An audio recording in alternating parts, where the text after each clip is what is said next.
The story begins by showing a church during the Joseon dynasty, around 200 years ago. Inside the church, people had come together for their prayers. Suddenly, an unsettling interruption occurred when a man entered. The congregation quickly realized that this man was a demon, as they noticed a strange tattoo on his hand. Fear gripped them, and they hurriedly fled the church in panic. Surprisingly, a courageous young girl confronted the demon and managed to harm him using a cross. Rather than reacting with anger, the demon calmly returned the cross to the girl before departing. Surprisingly, the demon possessed a handsome appearance and a gentle nature. His peculiar duty involved aiding individuals in dire need by granting their wishes. However, for every wish granted, the demon required a binding contract that lasted for a period of 10 years. Once these 10 years elapsed, those who had made these contracts would meet their demise and be sent to hell. This cunning approach was the demon's way of ensnaring and misleading desperate human souls. The story takes us to the present day, where we witness an award ceremony honoring the best CEO in South Korea for the year 2023. At this prestigious event, a remarkable young woman named Do-hee, the CEO of kdrama, secures the award for the second consecutive year. Known for her relentless dedication to her work, Do-hee has little time to spare for matters for her love live. However, her commitment to her career pushes her into an arranged marriage orchestrated by her step-grandmother, Mrs. Ju.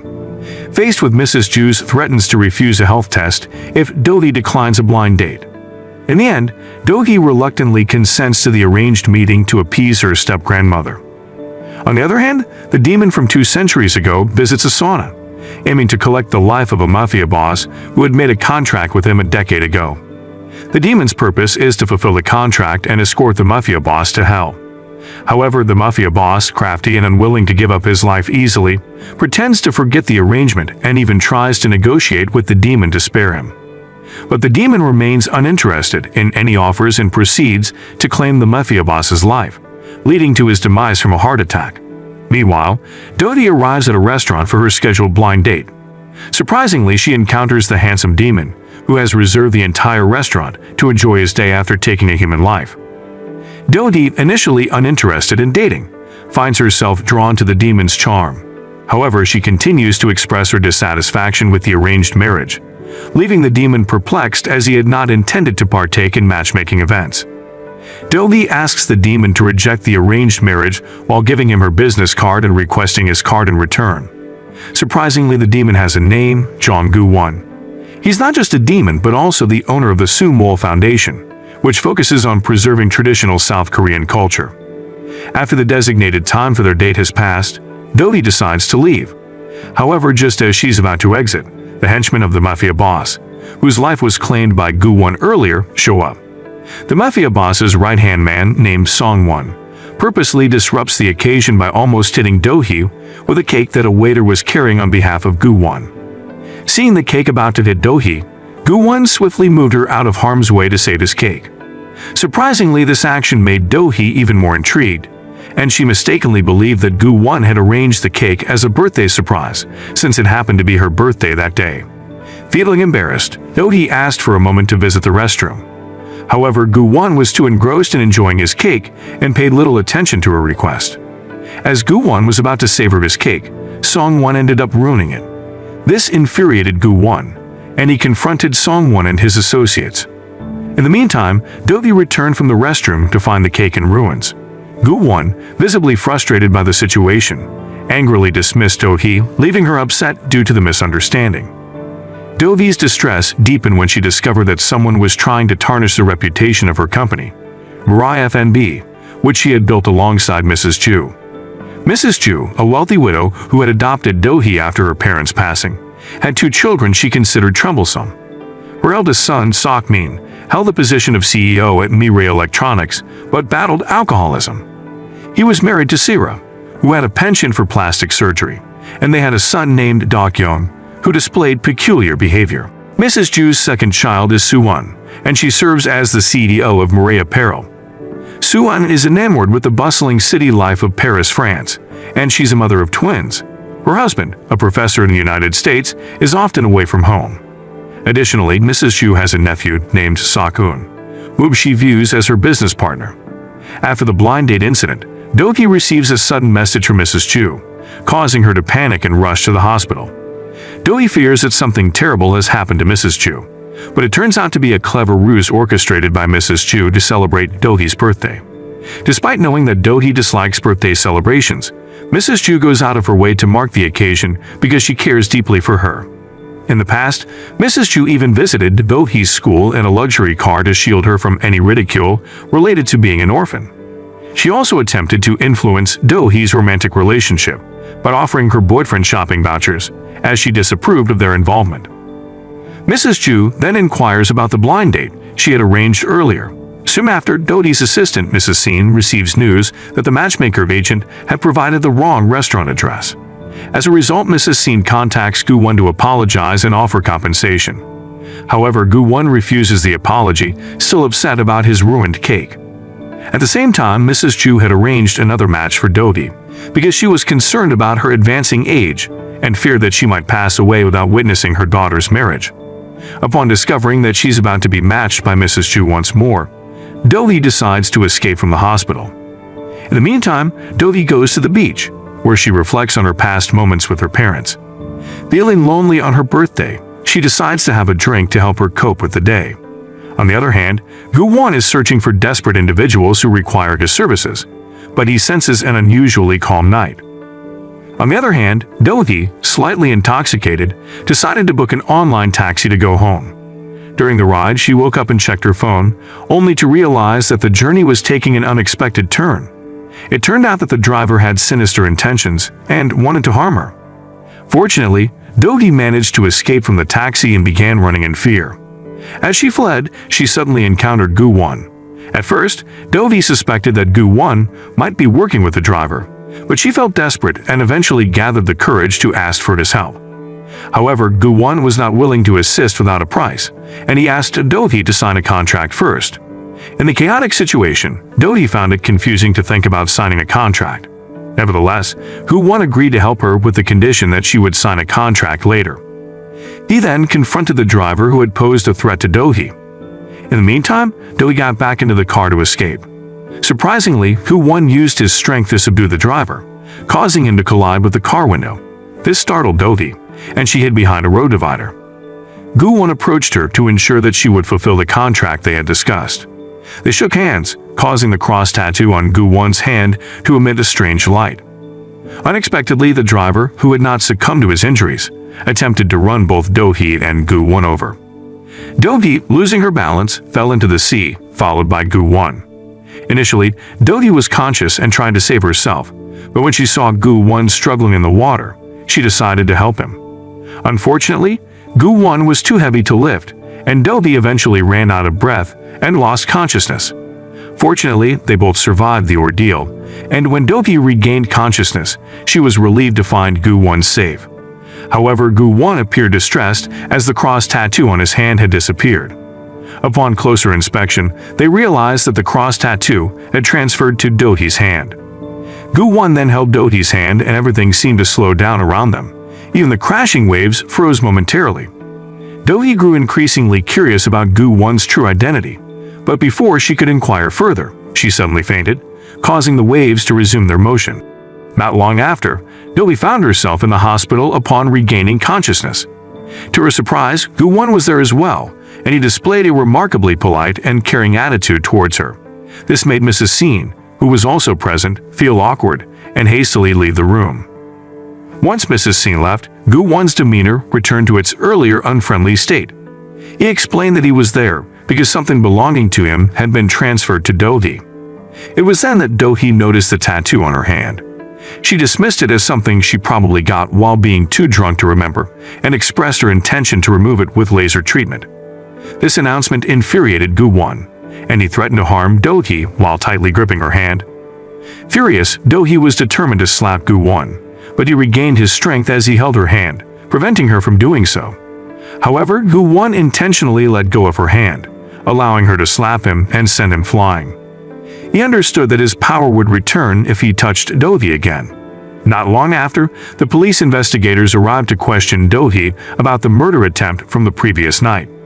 Mrs. Sin requested that they keep the case confidential. Later, Gu-won returned to his office and found his assistant, Bakyu, reading a book about the Demon's Guide. Bakyu learned that Gu-won had survived by making contracts with people.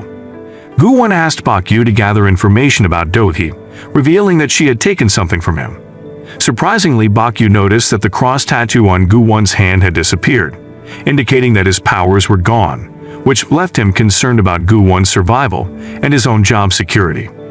Without his powers, Gu-won struggled to fulfill the contracts he had made with people. In one instance, he attempted to take the life of a wrestler but found himself powerless and unable to defend himself when several men attacked him. Gu-won had no choice but to flee.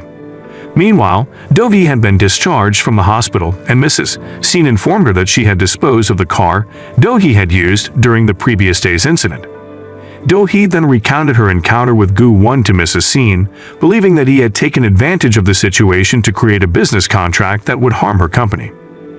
However, Do-hee remembered that the driver who had tried to harm her had mentioned Mrs. Chu's involvement. So, Do-hee asked Mrs. Seen to take her to the hospital where Mrs. Chu was being treated. Upon arriving at the hospital, Do-hee found Mrs. Chu ready to leave, and she offered to escort her back home. When they arrived home, Mrs. Chu went to check on her garden. At that moment, Do-hee tried to ask if Mrs. Chu was hiding something from her. However, Mrs. Chu reassured Do-hee that she couldn't keep anything from her, which put Do-hee at ease. Shortly after, Sakun arrived to present the company's financial statements that he had prepared. He left with Do-hee, planning to ride in her car intentionally to have some private time with her due to his crush. However, Do-hee left with Mrs. Seen instead, leaving Sakun slightly disappointed as he couldn't be alone with her. Meanwhile, Gu-won continued searching for a way to restore his tattoo by consulting a demon guidebook.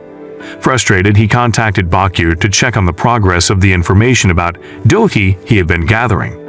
Bakyu then shared everything he had discovered about Do-hee. Back in her office, Do-hee felt stressed as she realized that her company's stocks had dropped significantly, causing her to lose billions.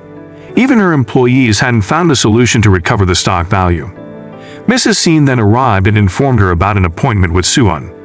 Do-hee concluded her meeting with the employees to meet with Suwon. Gu-won had received all the information from Bakyu about Do-hee and decided to resort to his last option, using his good looks to charm her. Meanwhile, Suwon was trying on her new clothes and seemed satisfied, because she had successfully caused a drop in Do-hee's company stocks. Unexpectedly, Do-hee had already arrived at the scene and overheard what Suwon said. To add to the surprise, Do-hee intentionally wore the same outfit as Suwon. Suwon was taken aback to see Do-hee there. Furthermore, Do-hee confidently presented evidence of Suwon's affair. Do-hee used this evidence to threaten Suwon. During their conversation, Gu-won suddenly contacted Do-hee and invited her to meet. Do-hee agreed and suggested they meet at a mall. Before leaving, Do-hee advised Suwon to clean up her act if she didn't want her affair exposed. In the end, Suwon was left powerless and had to watch as Do-hee walked away. On a different place, Mrs. Chu visited a church to confess her past sins to the priest. Afterward, the priest encouraged her to be honest with the person who deserved to know about the sin she had committed. This led Mrs. Chu to recall the accident that had taken the lives of Do-hee's parents. Not long after, Do-hee arrived at the mall for her meeting with Gu-won. At first, she was irritated because he wasn't there when she arrived. However, Gu-won showed up shortly after, and his handsome appearance left Do-hee captivated. He explained that he needed her help due to side effects from losing his powers. Do-hee initially thought of compensating him with money, but Gu-won insisted that he didn't need money, but he needed her. Gu-won asked Do-hee to accompany him somewhere, and she agreed to follow him. During the journey, Gu-won asked for her hand. Without hesitation, Do-hee extended her right hand, and Gu-won accelerated his car. He took her to meet the athlete whose life he had failed to take earlier. After successfully completing this task, Gu-won brought Do-hee to the banks of the Han River. There he asked her to hold her breath. Do-hee thought he was about to kiss her, but instead, Gu-won suggested they jump into the Han River, hoping it might bring back his cross tattoo. Unfortunately, this plan didn't work, and it left Do-hee even more traumatized from the near-death experiences. She left, leaving compensation money for Gu-won, and considered their relationship over. As Do-hee walked along, her mind was filled with thoughts of who might want to harm her. Many people, not just in her family but also outside it, disliked her presence. Meanwhile, there was a mysterious man who had killed Mr. Cha, the financial head of the Mirai Group. Mr. Cha had wanted to talk to Do-hee before he was murdered by the same man who had earlier tried to harm Do-hee. Lost in her thoughts and shocked by Mr. Cha's death, Dodi suddenly had a motorcyclist come up to her and throw acid at her. Thankfully, Gu-won appeared just in time to save her, though her clothes were damaged by the acid.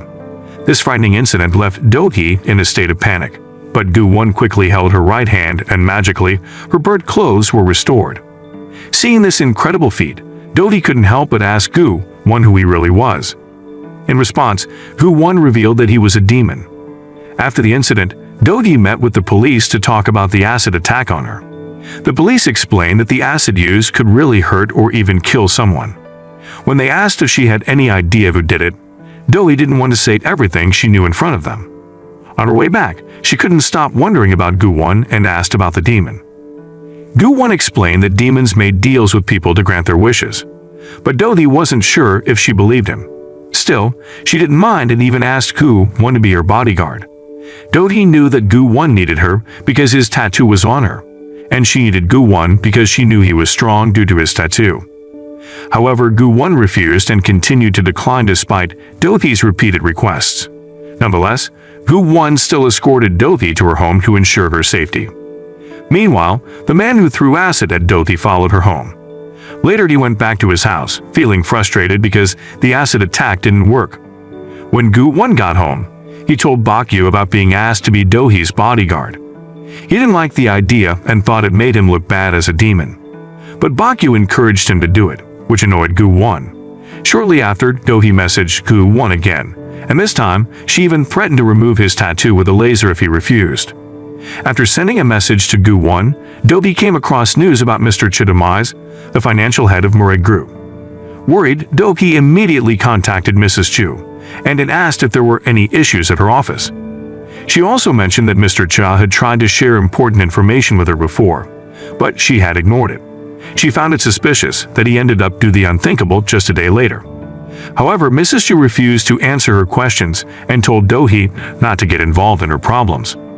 Later on, Mrs. Chu got in touch with her staff to gather information about Mr. Cha's demise and financial reports from the past 10 years, both for the main company and its subsidiaries. After going through these documents, she finally found something important. The next day, while Gu-won was making coffee, Bakyu suddenly noticed a strange smell like burning flesh. Gu-won smelled it too and thought it was similar to the scent of cooking steak. They both searched for the source and realized it was coming from Gu-won's burnt index finger. They recognized it as spontaneous combustion, something explained in the Demon Handbook. Gu-won was experiencing it because he had lost his powers.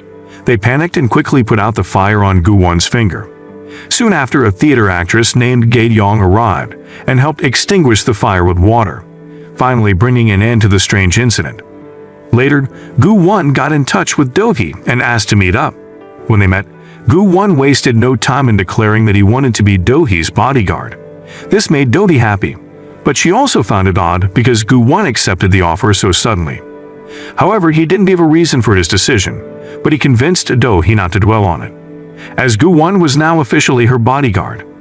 Afterward, Gu-won took Dodi to a place where they could find a person willing to make a contract with him. They went to a hospital and met a woman who was praying for her daughter's recovery. Gu-won told the woman that he could heal her daughter. At first, the woman was confused and asked what he meant. Soon after, her critically ill daughter started struggling to breathe.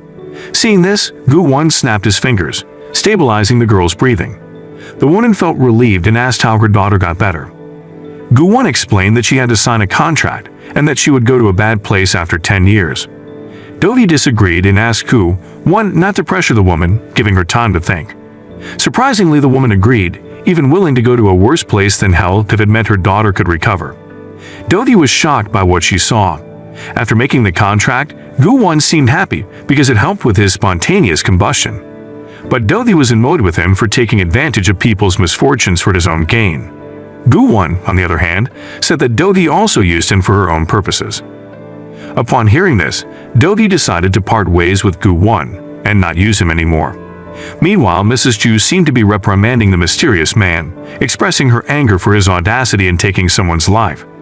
She wished for the man to face punishment for his criminal actions, and he left without uttering a word. On the other hand, Gu-won was enjoying his cake when Bakyu arrived and shared their findings about the night Gu-won lost his tattoo. It was a full moon night, which occurs every 29 days, meaning there were 28 days left for Gu-won to regain his tattoo. Back at the Mirai FNB office, Do-hee appeared distracted during a meeting. Later, she asked Mrs. Seen to purchase self-defense equipment and hire a bodyguard for her. Meanwhile, Gu-won suddenly remembered Do-hee's words and went to the hospital to meet the girl he had saved earlier. When they met, he asked the girl about her dream. Her father mentioned that her wish had already come true, which was celebrating her 10th birthday outside the hospital. However, the girl whispered to Gu-won that her true dream was for her parents not to suffer or get sick because of her. Shortly after, her mother arrived, and they left together. Not long after, Do-hee was in the middle of a meeting at a restaurant when she unexpectedly spotted the little girl she had met at the hospital with Gu-won the day before. The girl was celebrating her birthday with her parents, and Do-hee was deeply moved because the girl's mother had sacrificed her own life for her daughter's recovery. On the way back home, Do-hee was lost in thought, reflecting on the girl's situation. As she was about to exit the car, Gu-won was already waiting for her outside with an umbrella. In the end, Gu-won became her bodyguard once again. That evening, Gu-won accompanied Do-hee back home. During the journey, Do-hee asked why Gu-won suddenly wanted to be her bodyguard again. Gu-won explained that he needed something challenging in his otherwise dull life. He also inquired why Do-hee wanted to use him again, and she replied that only someone like Gu-won could confront evil people effectively. Shortly after, Do-hee received a message from Mrs. Chu bidding her farewell. Initially, Do-hee thought Mrs. Chu was just teasing her as usual and responded casually to the message. However, she asked Gu-won to accompany her to visit Mrs. Chu. Upon reaching Mrs. Chu's house, Do-hee discovered her lifeless body. She was deeply shocked and cried uncontrollably. She begged Gu-won to save Mrs. Chu and was even willing to make a deal with him. Unfortunately, Gu-won couldn't bring the deceased back to life, as that was beyond his abilities. Do-hee had to come to terms with the painful reality that Mrs. Chu had passed away. The following day, Mrs. Chu's funeral took place, attended by her children, relatives, and colleagues. Surprisingly, Mrs. Chu's children didn't seem sad and confidently introduced themselves as potential commissioners to replace her. Do-hee was disgusted by their attitude, so she decided to retreat to Mrs. Chu's garden. Shortly after, Jung showed up and offered her a cigarette, but she declined, mentioning that Mrs. Chu didn't like the smell of cigarettes to dissuade him from smoking in that spot. However, Jung insisted on lighting up a cigarette, which angered Do-hee, leading her to throw away Jung's cigarette. Gu-won arrived not long after and suggested having a drink with Jung, but Jung declined and left. Gu-won was offended by Jung's behavior and decided to teach him a lesson using his powers. Shortly after, the police gathered Mrs. Chu's family, including Do-hee, to reveal the results of their investigation into Mrs. Chu's death. They reported that the last medicine Mrs. Chu had taken was diclofenac. Upon hearing this news, Do-hee was shocked because she knew that Mrs. Chu was allergic to that medicine. It immediately reminded her of Mr. Chu's death, and she began to suspect that this might be connected to the corruption case at Murray Company. Perhaps the person responsible for the corruption had killed Mrs. Chu to prevent the truth from coming out. However, Mrs. Chu's children requested that the police state their mother's cause of death as a heart attack to avoid further damaging the company's already declining reputation. Following this, they left for an announcement regarding Mrs. Chu's will. They all went back to the courtyard area, but Do-hee trailed behind and boldly declared in public that Mrs. Chu hadn't died of a heart attack, but had been murdered. She also claimed to know why the culprit had killed Mrs. Chu, as it was the same person who had previously attempted to kill her. Mrs. Chu's children tried to dismiss Do-hee's words, and Sok-min even ordered his bodyguards to remove her. Fortunately, Gu-won arrived and prevented Sok-min's bodyguards from touching Do-hee. However, Mrs. Chu's lawyer, Mr. Chong, asked Do-hee to participate in the announcement. Afterward, Mr. Chong began reading Mrs. Chu's will. In Mrs. Chu's will, she left conditional inheritance of her entire estate, which included stocks and convertible bonds, to her family. It stated that her properties, including the house in Hun Numdong and cash, would all be donated to the Sarung Welfare Foundation. Additionally, the shares and control of Murray Group's subsidiary companies would go to the heir, who turned out to be the Do-hee. This surprising revelation shocked Mrs. Chu's children, including Do-hee and everyone in the room. However, there was a condition attached to this inheritance. Do-hee had to get married within 1 year from the day of Mrs. Chu's passing. Soo-eun became hysterical upon hearing the will, initially expecting her and Sok-min to become commissioners of the Murray Group. Meanwhile, Dovey was still trying to grasp why Mrs. Chu had chosen her for this role. Mr. Chong explained that Mrs. Chu had thought long and hard about this decision and then handed the letter to Dovey. Suan, Sokmin, and Sira approached Dovey, hoping that she wouldn't fulfill the conditions of the will. However, Dovey knew they were all scheming and wanted to uncover who had killed Mrs. Chu. In front of the gathered crowd, Dovey boldly declared that the only way to stop her was to kill her. After saying this, she walked towards Gu-won and offered to marry him. Everyone present was shocked, and Dovey took off one of the rings given by Mrs. Chu to give it to Gu-won. Unfortunately, Gu-won rejected Dovey in front of everyone, which left her feeling embarrassed. In response, she decided to leave. However, Gu-won continued to follow her, as he had to maintain his professionalism as her bodyguard. Meanwhile, Suan couldn't accept what had happened and continued to express her displeasure. She felt betrayed by her own mother, and even considered taking the matter to court. However, Sokmin refused, explaining that the inheritance they received exceeded the legal limit, and their mother's will was legally valid since it had been drafted in front of her lawyer. Sokmin recalled an incident from 12 years ago, when Mrs. Chu had reported his actions after he had caused a fatal accident. At that time, Mrs. Chu hadn't defended him and had even cornered him, which fueled his resentment towards her to this day. On the other hand, Gu-won escorted Dovey home, and before she got out of the car, she asked him not to bring up the day's events and to enter her house immediately. However, she accidentally left Mrs. Chu's will in the car. Gu-won found it and promptly delivered the letter. While he was in front of Dovey's house, he overheard her expressing her frustration with his rejection, which frightened him, leading him to leave. Shortly after, the doorbell of Dovey's house rang, and she initially thought it was Gu-won, but it turned out to be Sakun, who had come to console her. Do-hee then confided in Sakun about the murder case involving Mrs. Chu, which was linked to corrupt practices within the Murray group.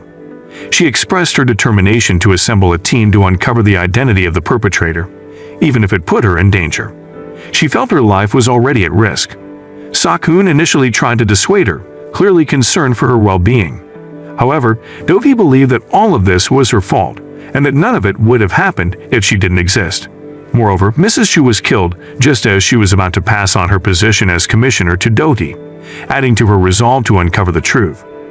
After Sakun left, Do-hee felt lonely once again and decided to read Mrs. Chu's will.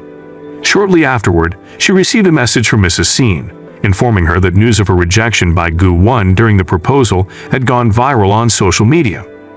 Do-hee then asked Gu-won to meet her and showed him the viral news.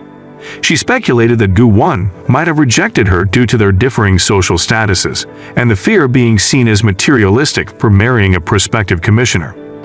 However, Do-hee was curious about the real reason behind Gu-won's rejection, considering how attractive she was. Gu-won responded by explaining his celibate ideology and urged Do-hee to forget about the incident. But Do-hee couldn't forget, especially now that it had become public knowledge. Gu-won then asked why Do-hee had chosen him when there were plenty of other men, leaving Do-hee speechless. Not long after, Do-hee requested an autopsy for Mrs. Chu's body, but her children immediately rejected the idea, and Mrs. Chu was cremated instead. Meanwhile, Gu-won had a sudden recollection of his past life as a human, when people used to call him Yoon. This led him to share his dream with Bakyu, who speculated that Gu-won might be regressing to a human state and would start aging. This idea terrified Gu-won because he didn't want to grow old. Later, while Gu-won was escorting Do-hee, he held her hand, explaining that he needed to do so to recharge. He even requested that they hold hands regularly. However, Do-hee refused initially, prompting Gu-won to reveal that he was afraid of aging and needed her hand to recharge. Still, Do-hee remained hesitant. Upon reaching the office, Mrs. Seen provided the CCTV footage that Do-hee needed. With so much footage to sift through, Do-hee asked for Gu-won's assistance in locating the video showing someone tampering with Mrs. Chu's bag. They spent hours working together to review the recordings, with Gu-won occasionally holding Do-hee's hand to boost his power. Unfortunately, they couldn't find the culprit in the footage. Strangely, Gu-won offered to use his powers to identify the culprit, but when they tried, it didn't work as expected. Despite his ability to transfer his power to other objects, it wouldn't function for this purpose. The scene revisits the moment when Mrs. Chu scolded the mysterious man for his immoral actions and suspected involvement in a murder. She even remarked that his behavior resembled that of his parents. After meeting with Mrs. Chu, the man tampered with her medicine, replacing it with diclofenac. However, the CCTV footage capturing the perpetrator mysteriously disappeared, and even Sakun, who was investigating Mr. Cha's laptop, couldn't find any evidence, as if it had been manipulated. That evening, Gu-won invited Do-hee to dinner with his employees, where he explained the reasons for rejecting her in front of them. This deeply hurt Do-hee, prompting her to leave on her own. While searching for Do-hee, Gu-won encountered Song-won and his men once more, who were there to harm him. Unfortunately, Gu-won had lost his powers, so Song-won and his men managed to beat him severely. Meanwhile, Do-hee grew increasingly worried when her attempts to contact Gu-won went unanswered. Eventually, she decided to search for him, unaware of the brutal attack he had endured. Fortunately, Do-hee came to the rescue, blowing a whistle and declaring herself as Gu-won's bodyguard. She even attempted to fend off Song-won and his gang using a spicy liquid. But Gu-won intervened, catching Do-hee's hand. As he held her hand, his wounds miraculously healed. To confront the gangsters, Gu-won invited Do-hee to dance the tango with him. They started dancing and managed to defeat the gangsters. After completing the tango, Do-hee's tattoo continued to glow, and Gu-won began to feel something strange about himself. Unbeknownst to them, the mysterious man was secretly recording their actions. Gu-won abruptly let go of Do-hee's hand and left, leaving her confused and trying to chase after him. Even as Gu-won accompanied Do-hee home, he continued to ignore her. Inside the elevator, he held his chest and tried to deny his feelings. When they arrived at her house, Do-hee grew extremely frustrated with Gu-won's indifferent attitude. She believed that their dance must have stirred something in him as well. However, Gu-won's aloof behavior left Do-hee even more puzzled. In the end, she decided to go to Gu-won's place to seek clarity about her emotions. Even Do-hee was willing to go to great lengths to meet Gu-won in the middle of the night just to clarify her feelings. As she entered the Sunwol Foundation, Do-hee became captivated by a painting depicting a woman with a sword, causing her to stop and admire it. Suddenly, Ga-young approached with her sword drawn, startling Do-hee. In response, Do-hee retrieved her self-defense tool and pointed it at Ga-young. However, Ga-young realized that Do-hee was on her way to meet Gu-won and urgently urged her to leave. Ignoring Ga-young's warning, Do-hee pressed on to meet Gu-won. Upon entering Gu-won's room, Do-hee discovered that he was not there. She decided to explore the room and noticed various books and clocks, which she assumed were Gu-won's personal collections. Unbeknownst to her, the clocks were actually timepieces linked to people who had made contracts with Gu-won. While browsing a fascinating book, Do-hee attempted to take it, but Gu-won suddenly appeared, preventing her from doing so. Unexpectedly, Ga-young had plans to eavesdrop on Do-hee and Gu-won's conversation. However, Gu-won noticed her and promptly suggested her to practice. But Ga-young intentionally teased Do-hee, giving the impression of having a special connection with Gu-won. Before departing, Ga-young also invited Gu-won to the theater for a discussion. Once Ga-young left, Gu-won wasted no time and asked Do-hee why she had visited. Do-hee simply wanted to understand why Gu-won had left her earlier without a word and hoped for a kind response. However, Gu-won explained that he merely wanted to avoid lingering with Do-hee.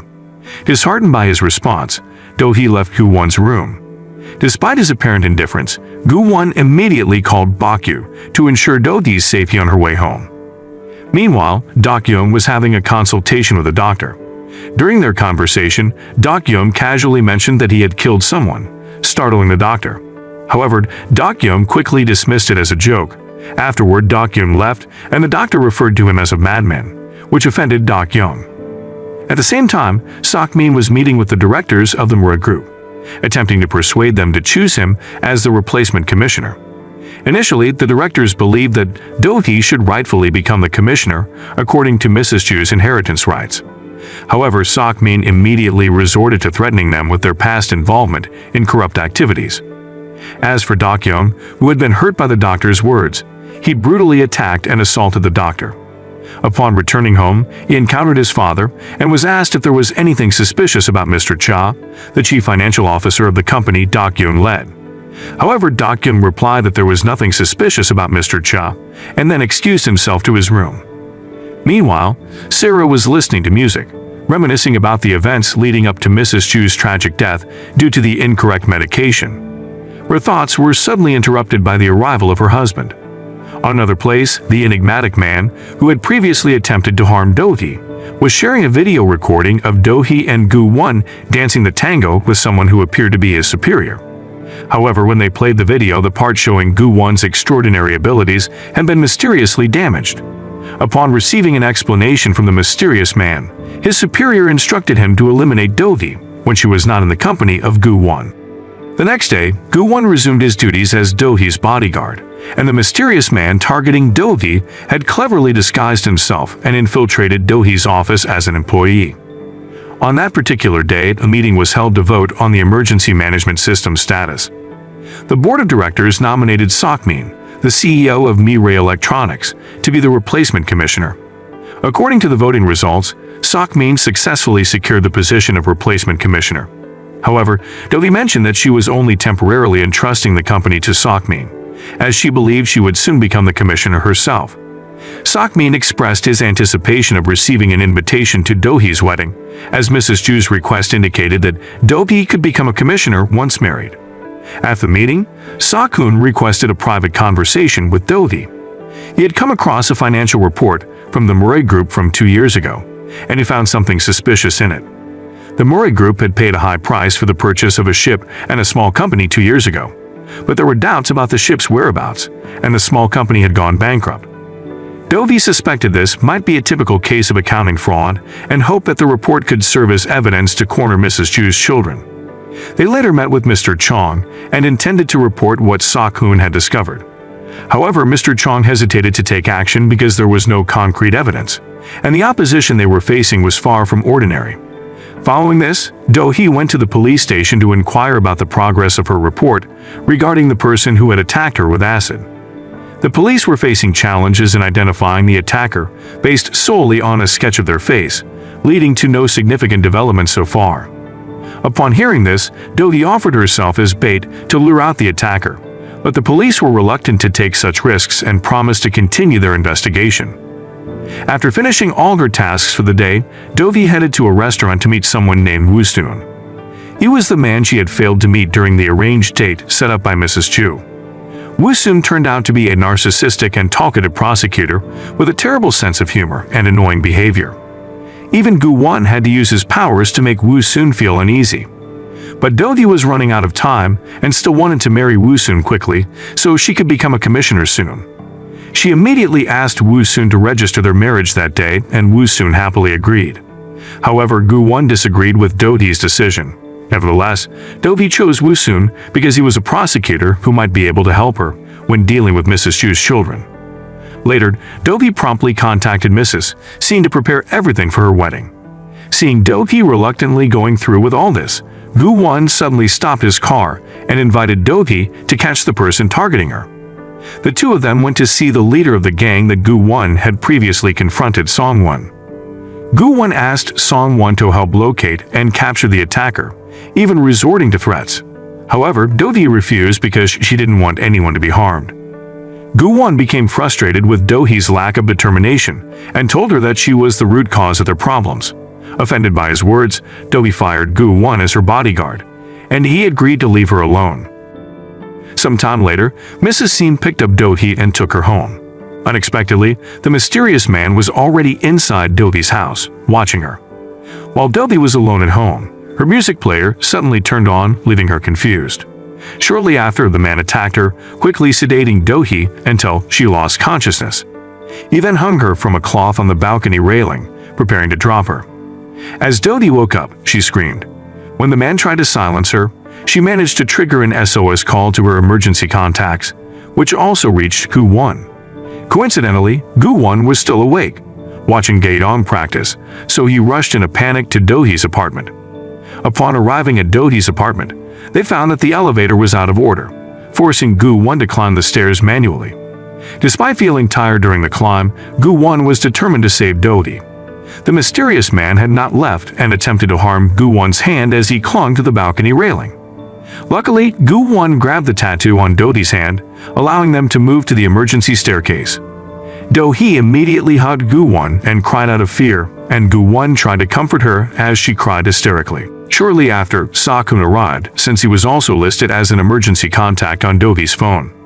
Unfortunately, he arrived too late and could only witness the moment when Do-hee and Gu-won embraced.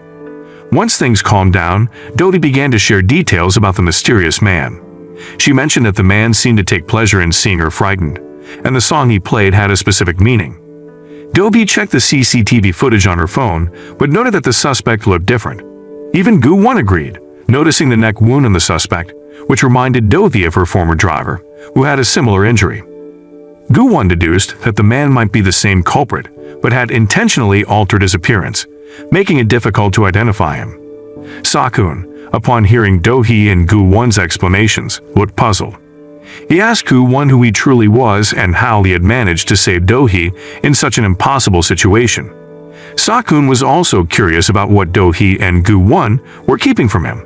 However, Gu-won refused to answer and encouraged Sakun to ask Do-hee directly.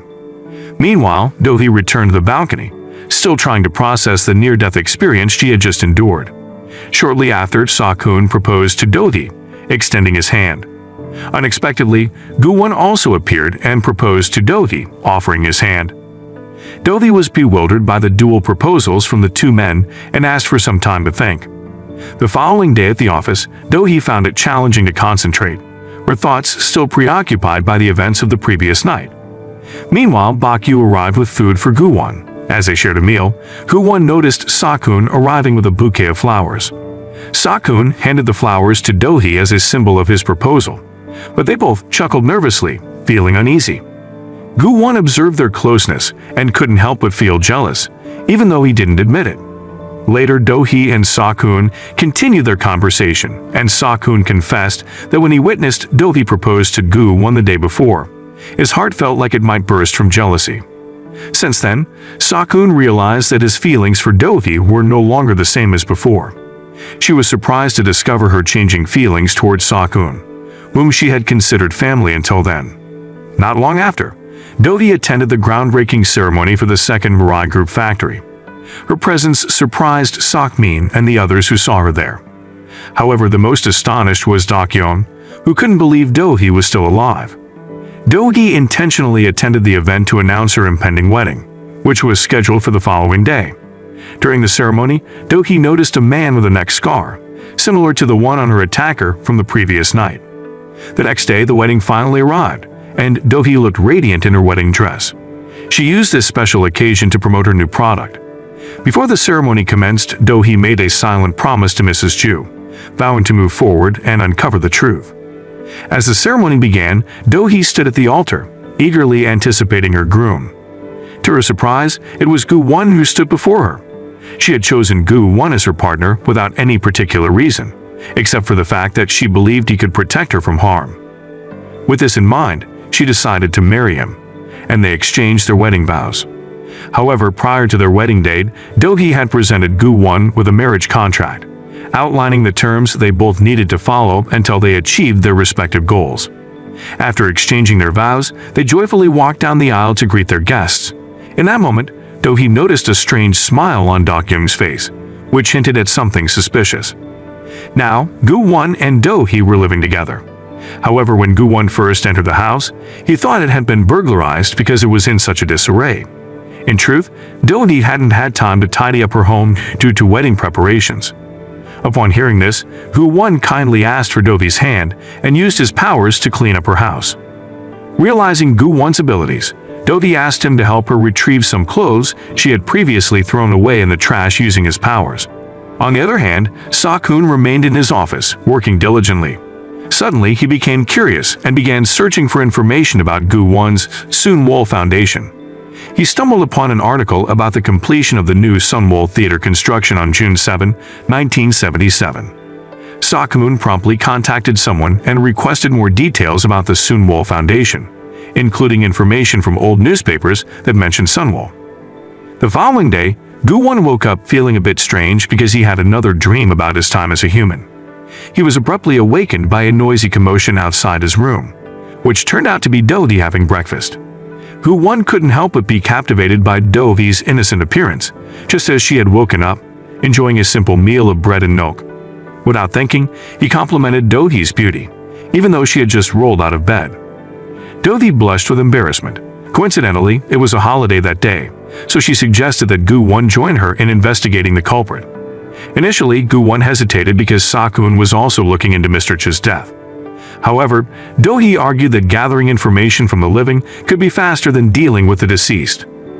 With some persuasion from Do-hee, Gu-won eventually agreed to assist her in searching for the person responsible for these crimes.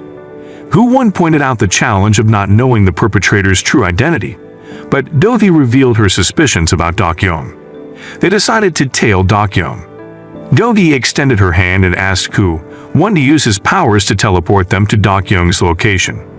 Unfortunately, their teleportation attempt led them to a restroom, much to Do-hee's annoyance. As they appeared in the restroom, they were surprised to find Dak-yeong there. Quickly, they concealed themselves and listened in on a conversation between Dak-yeong and his trainer.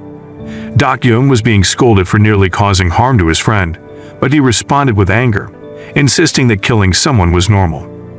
After they left the restroom, Do-hee and Gu-won resumed their surveillance of Dak-yeong. When they spotted Dak-yeong getting into his car, Do-hee urged Gu-won to teleport again. Gu-won hesitated, pointing out the risk of ending up behind or in the car's trunk. Instead, they decided to follow Dak-yeong by taking a taxi and stopped at a specific location. Dak-yeong parked his car and headed towards the subway station. Do-hee and Gu-won teleported once more, appearing inside a photo booth. They peered out and spotted Dak-yeong rummaging through a locker. However, Dak-yeong sensed someone watching and approached the photo booth. Just as they were about to teleport again, Gu-won's power suddenly failed, causing them to panic. Remembering their marriage contract's clause about making maximum efforts to help each other, Gu-won kissed Do-hee to shield their faces from Dak-yeong, and the story continued. Moral lesson from the story is never teleport into a restroom, especially when you're tailing a potential suspect, as it might lead to an awkward and unexpected encounter.